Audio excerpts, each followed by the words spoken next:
Now, for more reaction to the sentencing of Charles Taylor, we are joined by David Vandy, host of the VOA radio program African Beat.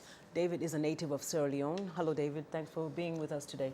Thanks for having me here today, Ndimyake. So your personal reaction to this verdict, 50 years as opposed to the 80 that the prosecution was pushing for, is that enough?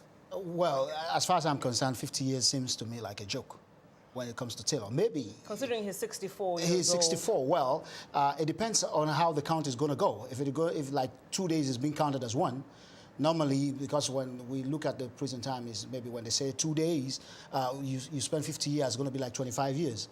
All right? But if it is going to be 50 years, exact 50 years, then that's fine. But if not, it's a joke. I think they should spell it out, that he's going to be, if he's going to be there for life, then he should be there for life. Because there are people, you understand, where that has been destroyed, whose lives have been destroyed by this exploit of Taylor.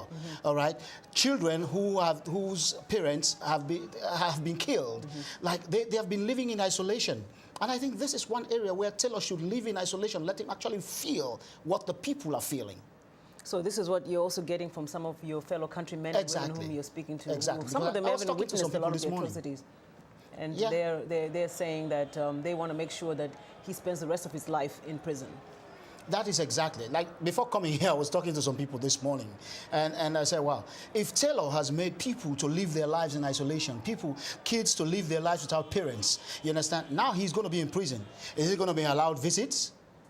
These other kids don't have time for their parents to visit them anymore. Now, David, there's some, and I don't know if it comes as a surprise to you, that believe the whole joke, as we just heard also one of the spokespeople saying that the whole trial was a mockery, and some who were saying that Taylor wasn't alone in committing the atrocities that happened, and that he really should be set free.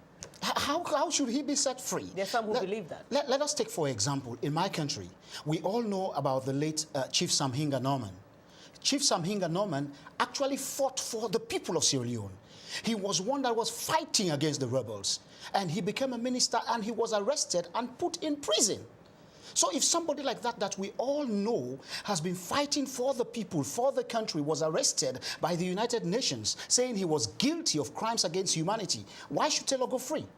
Now, you know, there's going to be a long period of uncertainty because both sides are planning to appeal the verdict, the prosecution as well as the defense. Meantime, how do you feel peace is going to start settling into people's hearts? How is that transition going to happen? Well, the fact that he has been put away is one good thing for the people, to realize that we are not going to be thinking that somebody like Taylor, because this guy is cunning. He plans everything, and he is good at that. So the fact that people are aware of the fact that now he's not going to be around anymore for a very long time, I think it's good for the people. I think peace is going to be settling down. It's going to be a time for some people to actually look back and see the whole phase that they've gone through and realize that, well, now is the time that we can actually live and settle our lives. And you say we, that means you too. Well, I never knew that I was traumatized after the war until I came to the States when some fireworks was taking place. I have to stop you. Thank you so much.